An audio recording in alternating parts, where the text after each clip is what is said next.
तो कहता जी हाल ये है कि मियाँ बीवी आते हैं, या तो बीवी को बहुत पसंद आती है और या मियाँ को बहुत पसंद आती है, और फिर 2 दिन लड़ झगड़ के वो सेल्टोस लेके चले जाते हैं। यू विल लव इट और हेट इट। यहाँ तो लोगों हेलो फ्रेंड्स, मैं गिरीश खन्ना आज आपके लिए लेके आया हूं किया सिरोज का ओनरशिप रिव्यू।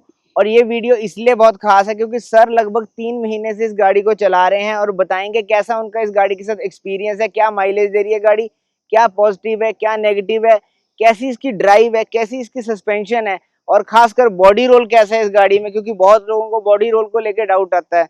तो आप वीडियो एंड तक जरूर देखिए और वेलकम कीजिए मिस्टर नवदीप संधू जी को। एडवोकेट हैं सर प्रोफेशन से, और उनको मतलब आज थैंक्स कीजिए, उन्होंने हमें टाइम दिया वीडियो बनाने के लिए। हेलो गिरीश जी। तो सर आप बताइए कि आपने पहले किया सिरोज ही क्यों चुनी?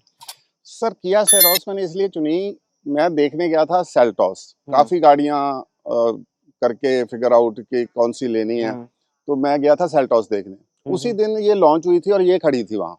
अच्छा। जब मैंने सेल्टोस की डेमो ली ऑब्वियसली, तो निकलते निकलते मैंने कहा ये भी देखते हैं। इसको जब देखा मैंने, तो जो इसका इंटीरियर देखा, डैशबोर्ड, तो वो बड़ा इंप्रेसिव लगा इन कंपैरिजन टू सेल्टोस।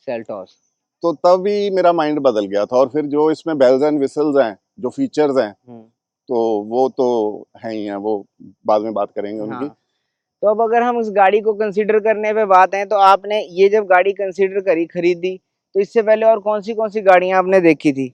मैंने ऐसा देखो, महिंद्रा की XUV 700 देखी थी। उसका मेरे को एक माइंड में पक्का था कि जो मैं गाड़ी अब लूंगा, पहले मेरे पास जो गाड़ी थी क्रेटा थी, तो क्रेटा मैंने 9 साल चलाई है, हैसल फ्री, बिल्कुल एक A1 एवरेज और सारा कुछ, कोई प्रॉब्लम नहीं थी। लेकिन अब पुरानी हो गई थी तो इसलिए बेची। तो मैंने XUV 700 कंसिडर की और मैंने सोचा था कि उसमें अडास आता है, एडास जो भी बोलते हैं, तो उसमें वो था।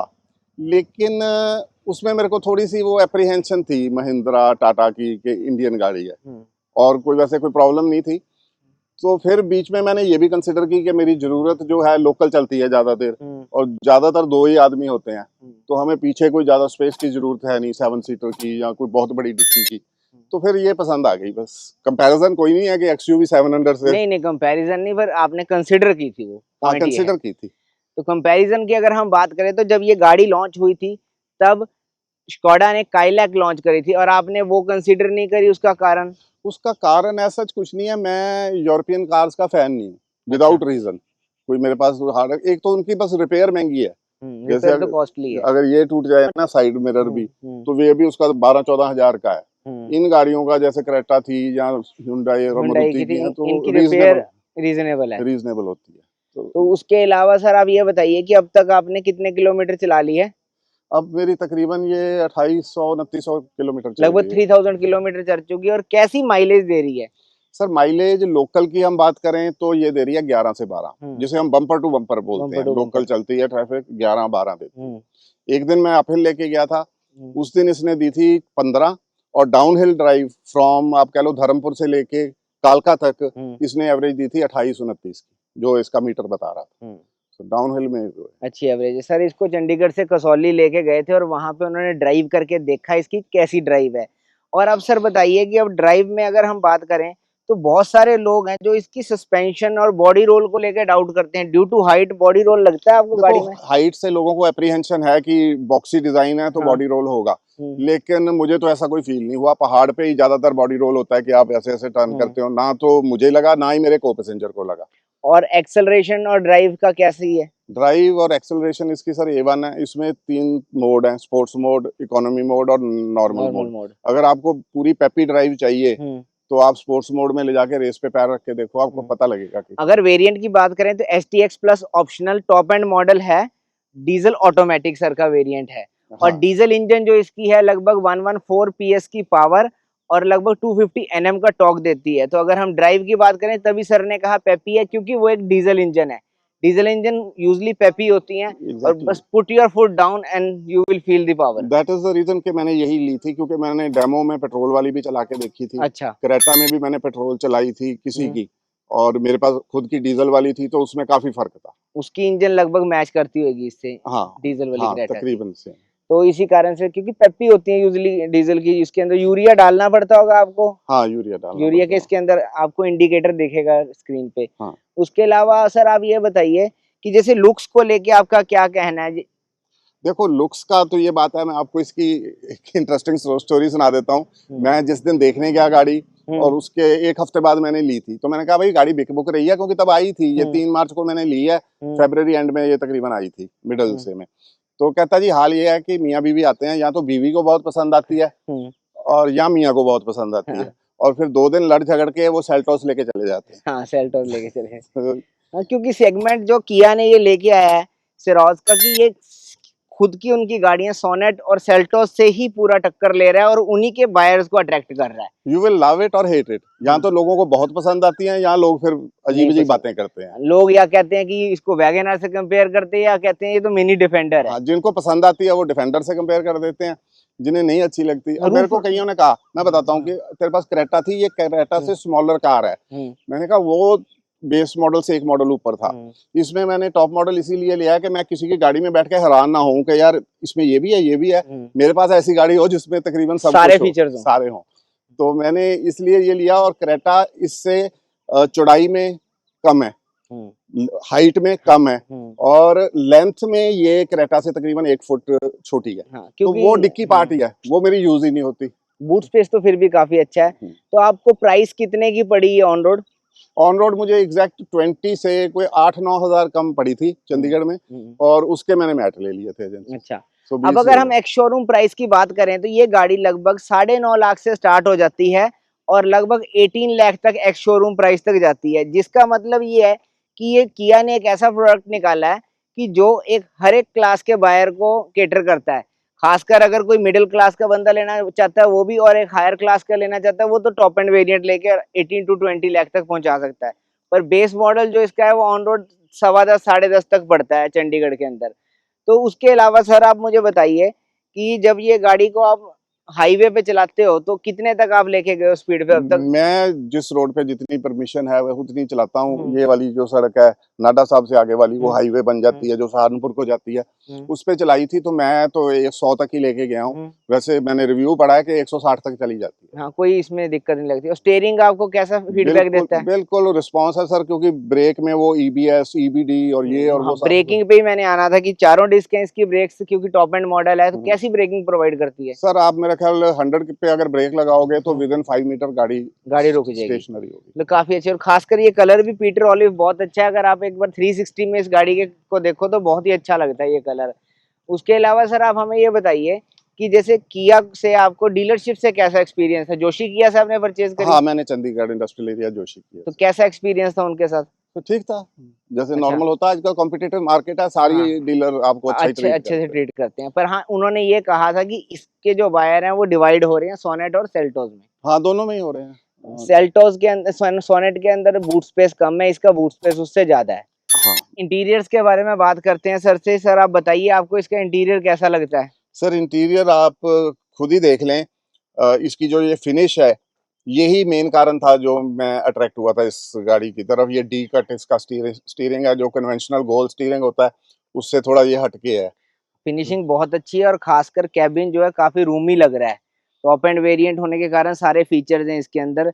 तो आप हमें इसके म्यूजिक सिस्टम के बारे में बताइए कि कैसा है हरमन कार्डन का जो म्यूजिक सिस्टम है? सर ये हरमन कार्डन इसी मॉडल में आ रहा है, बाकियों में बोस के स्पीकर आ रहे हैं। हाँ, 8 स्पीकर सेटअप है इसमें। हाँ, 8 स्पीकर है, वूफर है और ट्विटर है। ये आगे सामने इन्होंने वूफर दिया है जो बास देता है आपको बहुत अच्छी। तो अगर आप लाउड म्यूजिक के शौकीन है तो आवाज फटती नहीं है, फटती नहीं है, बात श्योर है। उसके अलावा आप हमें इसको दिखाइए इसका इंफोटेनमेंट सिस्टम और उसके कुछ फीचर जो आप 360 डिग्री कैमरा और TPMS के कहना चाह रहे थे। सर इंफोटेनमेंट सिस्टम मैं आपको इसका दिखा रहा हूँ। ये पहले वेलकम नोट करता है, आपकी फोटो भी आ जाती है। अच्छा। ये 2 से 3 ड्राइवर आप इसमें अपना फीड कर सकते हो। ये ड्राइवर आइडेंटिफाई कर लेगी कि कौन आया है। कंफर्म क्लिक करना है। हाँ, कंफर्म क्लिक करना, ठीक है। जो भी ड्राइवर है इसको आप वो कर सकते हो। तो बाकी इसकी वॉइस कमांड्स हैं बंगला, पंजाबी और इंग्लिश में, और भी शायद 1-2 लैंग्वेजेस में वॉइस कमांड लेके, जैसे open the door, open sunroof, ये वो ऐसी कमांड्स लेती हैं। AC को ऑटोमेटिक मोड पे कर दो, आप बोल के कर सकते हो अगर आप इसमें हाथ लगाने में दिक्कत महसूस करते हो तो। उसके अलावा आप सर बताइए कि जैसे इसके अंदर आपने एक स्क्रीन लैग को लेके कहा, लोग बहुत इशू कह रहे थे, आपको वो आया उसने? Sir absolutely not. आप ये देखो, इसमें सेटअप में जाते हैं ये इसका क्लस्टर है, ये इसका होम है, तो इसमें कोई बिल्कुल भी लैग नहीं है, बहुत ही स्मूथ है। स्मूथ है। हाँ, तो उसके अलावा सर हमें बताइए आपकी, जैसे कि इस गाड़ी को लेकर आपने जब ये परचेज करी तो उसके बाद से आपको कभी यूरिया इसमें फिल करवाना पड़ा है? नहीं अभी तक तो नहीं। और जो ये आप दिखा, मैं आपको दिखा देता हूँ, ये जो क्लस्टर है इसमें ऑप्शन है, ये तो स्पीड आ रही है, तो ये आ गया यूरिया लेवल। तो अभी देख लो कि 3 महीने में फुल नहीं था जब मुझे दी थी, तो अब तक इतना पड़ा है। और लगभग 9 to 10,000 चलेगा। हाँ, ये इसकी फ्यूल है। और ये टायरों का प्रेशर भी दिखा देता है, जब ये अभी खड़ी है ना, जब स्टार्ट होएगी तो टायरों में कितनी हवा है वो भी आपको यहाँ से चेक कर सकते हैं। चेक कर लेते हैं। तो आप सर बताइए कि एक बार इसका 360 डिग्री कैमरा हमें चला के दिखाइए, हाँ हम जी। गाइडलाइंस दिखाते हैं हाँ, सब। तो ये इसका 360 डिग्री कैमरा है। ये हम जहाँ खड़े हैं, बर्ड्स आई व्यू आ जाएगा। ये सारी तरफ से दिखा रहा है, तो इधर भी आ रहा है और इधर भी आ रहा है। ये इसका बैक व्यू हो गई, क्लैरिटी आप देख सकते हो।